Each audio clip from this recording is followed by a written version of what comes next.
So hi! Welcome and welcome back to my YouTube channel, and for today's tutorial, ituturo ko sa inyo kung paano nga ba i-activate ang ating TikTok Pay Later. So ano nga ba yung TikTok Pay Later? So ang TikTok Pay Later guys, pwede natin gamitin once na gusto nating mag-order or mag-purchase ng item sa TikTok. So pwede natin gamitin ang Pay Later para sila muna yung mag-payment ng ating gustong i-purchase sa TikTok. So once na nakapag-purchase na tayo gamit ang Pay Later, installment naman natin siya or huhulugan natin kay TikTok yung ating mga nagamit or na-purchase na items sa kanila.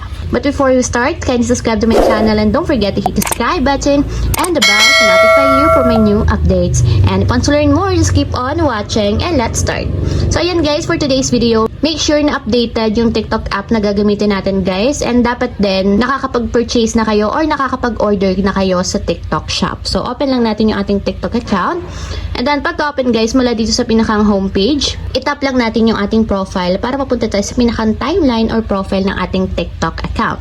Then dito guys, hanapin nyo lang yung your orders na malapit dito sa inyong edit profile. So tap nyo lang yung your orders para mapunta tayo sa pinakang shop or order ng ating TikTok. So ayan guys, pagkapunta nyo dito sa your orders, i-drag nyo lang to, scroll nyo lang papunta sa right.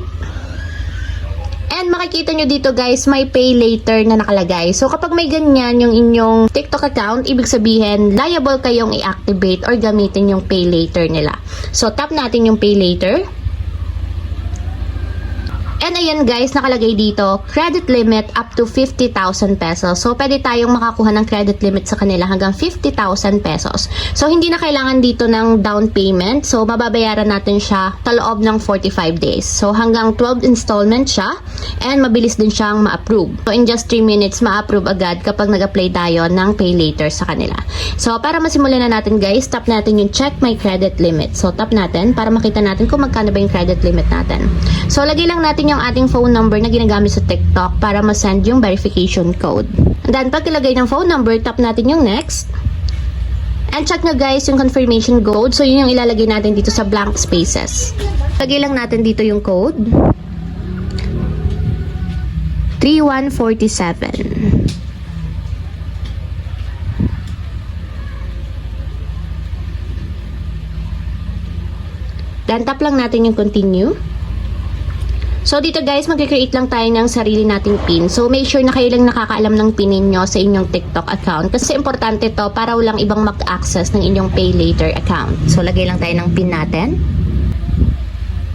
And then, after yan guys, retype lang natin yung PIN natin para ma-confirm. Then, after nyo ma-confirm yung inyong PIN, tap natin yung next. And ayan guys, successful na nakagawa na tayo ng PIN. So, dito naman guys, i-continue lang natin. So, na-verify na yung ating phone number. So, di natin tayo sa second step. So, yung ating information naman. So, lalagay lang natin yung ating personal details. Then, tap natin muna yung continue. And dito nga pala yung list of IDs na pwede nilang ma-accept or pwede nating gamitin. So, kung meron kayong PhilSys ID, PRC ID, driver's license. So, ito yung top 3 na mostly re-recommend ni TikTok. So, gamitin na lang natin is PhilSys ID. So, tap ko yung PhilSys. Then, tap yung continue.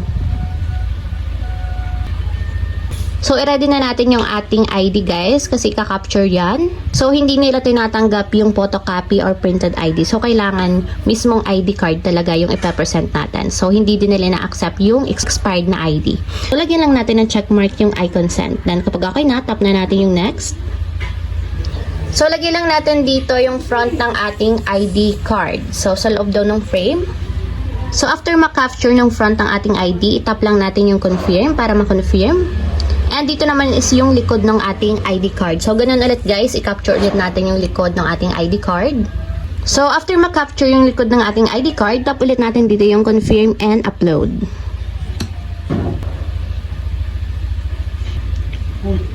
So, ayan guys, kung makikita nyo, nag-automatic fill up na yung ating information since nag-base sila sa ating ID na sinubmit. So, double check yung information nyo guys. So, yung ibang information, kayo na lang yung maglagay since wala namang nakalagay dun sa inyong ID card. So, kayo na lang yung maglagay. So, ayan guys, double check nyo lang yung inyong personal information. And then, kapag okay na, tap nyo na yung continue. So, confirm nyo lang, tap nyo yung confirm.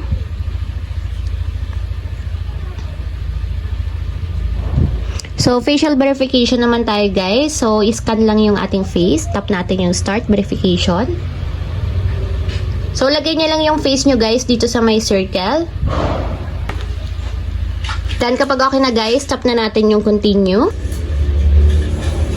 So, lagay nyo din dito yung inyong personal details. So, about sa education level or yung inyong email. So, lagay nyo lang. So, education level.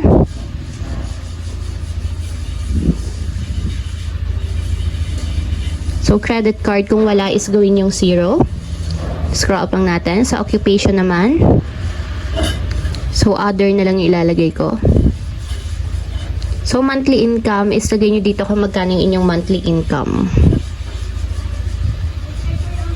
Then, pay period is monthly. So, yun yung information about sa akin. So, ang ilalagay nyo dito is kung tuwing kailan kayo sumasahod and kung magkano ba yung monthly income ninyo. So, scroll up lang natin.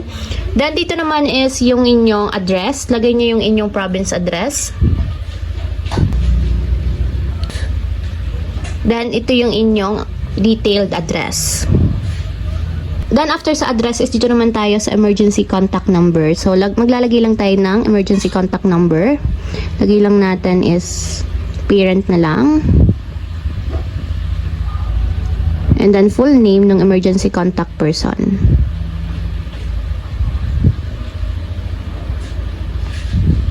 Then, emergency contact number ng person na yon. And kapag meron ng full name and then contact number, tap na natin yung continue. So, reviewing credit. So, nire-review pa daw nila yung ating sinubmit na personal information. So, mag-wait lang tayo hanggang 3 minutes guys and tingnan natin. So, tap lang natin yung okay.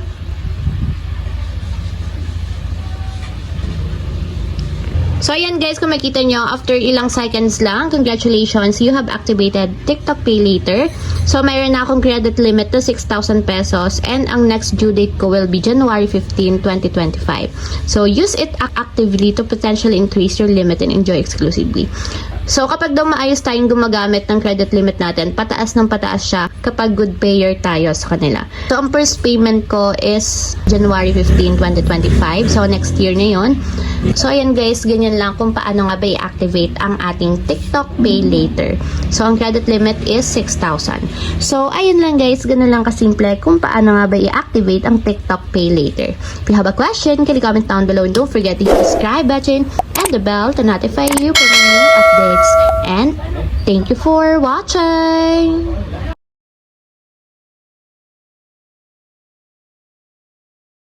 Living life, every day, late at night, not okay.